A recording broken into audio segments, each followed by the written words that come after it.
QRlogix Transcribe. Never retype tissue cassette data again.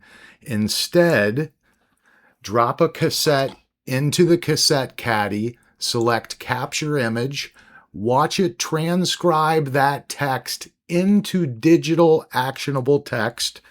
Upon completion, validate for accuracy V26 3321 P3 Clark, T. If you need to add any information to include on the slide, you can do that here. You can also determine the number of labels to print on your slide solution. When ready, select Print. It then jumps back to the start page.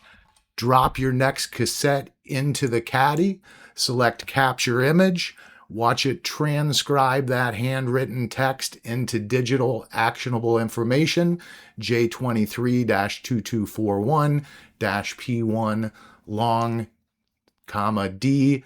Send it to the printer, add the next cassette into the caddy, select Capture Image, and again, watch it transcribe the data.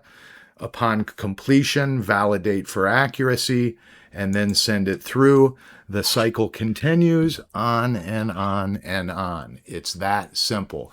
Capture image, validate data, and print.